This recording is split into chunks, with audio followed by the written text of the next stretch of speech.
알겠습니다. 자, 이번에는 정치권까지 번진 이 서울교통공사의 채용 비리 의혹과 관련한 것 한번 짚어보겠습니다. 오늘 서울시가 교통공사 의혹은 정치 공세다. 그리고 사실이 아닐 경우에는 책임을 묻겠다. 상당히 강하게 비판을 했습니다.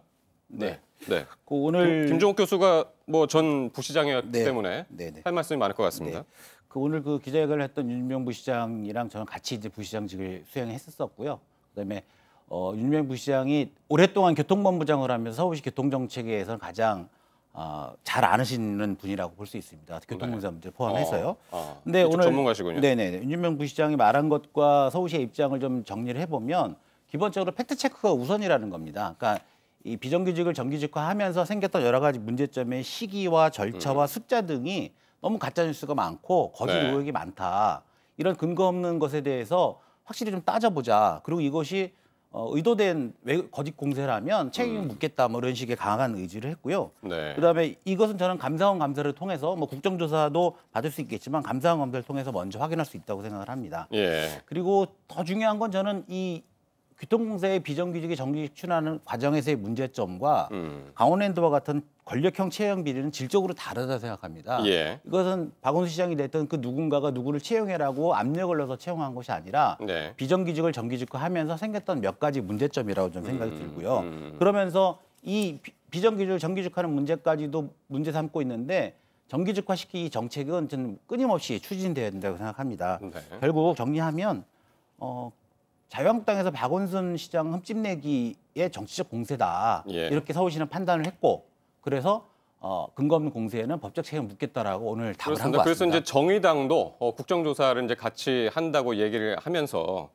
지금 비정규직의 정규직화를 문제 삼으면 안 된다. 네. 그래서 이제 그 안에 이제 특혜가 있었느냐 이 부분은 이제 짚어봐야 된다. 정의당도 이제 그런 입장인데 한번 그러면 가짜 뉴스라고 강하게 비판을 이제 서울시에서 했는데. 가짜뉴스라고 비판하는 건 자유한국당을 두고 이제 얘기를 한 것 같아요. 그래서 한번 비교를 해서 그동안 자유한국당이 어떤 측면을 지적을 했었고 거기에 대해서 또 여당은 어떤 입장인지 서울시 입장 한번 정리를 한번 해보죠.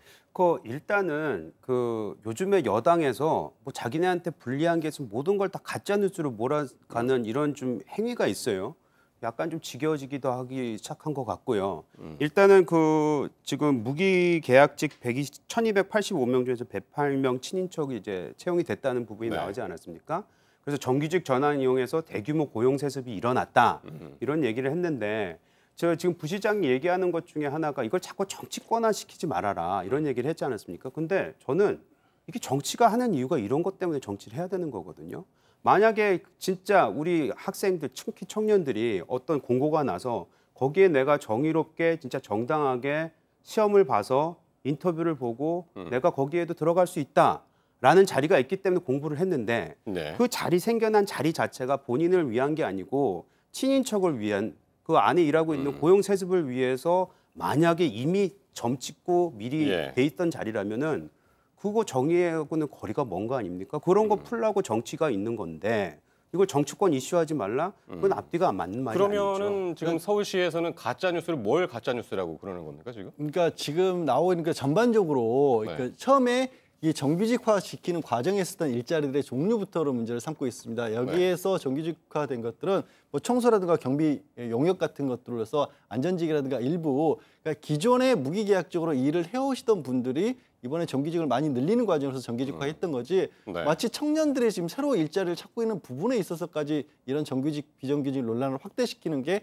노동정책이 본질적으로 좀 잘못된 부분을 내서 일자리 정책, 일자리는 서울시는 자원 정책을 늘렸는데 그게 아니라 청년들이 마치 일자리를 뺏긴 것처럼 만들고 있다는 것이고 처음에 11.2%만이 뭐 10.2%만 조사됐기 때문에 108명이 아니라 주세를 늘리게 되면 정말로 많은 숫자가 나올 것도 같은 것도 담당자하고 의원실하고의 그 얘기하는 과정에서 잘못된 부분이라는 게 교통공사 직원이 잘못 잘못 응대한 부분이라는 부분들이 부분들이 일차적으로 밝혀졌는데도 불구하고 계속해서 문제 제기를 하고 있고 네. 또 그다음에 대표적인 경우가 교통공사 노조위원장의 아들이 특혜로 입사를 했다라는 부분은 오보로 밝혀졌지 않습니까? 그런 부분도 있고 수서역장의 친구라는 분 같은 경우에도 사실은 이제 목욕탕 쪽에서 그러니까 무기계약적으로 일을 하던 분이었던 거지 특혜성 입사라고 볼 수는 없다라는 거죠.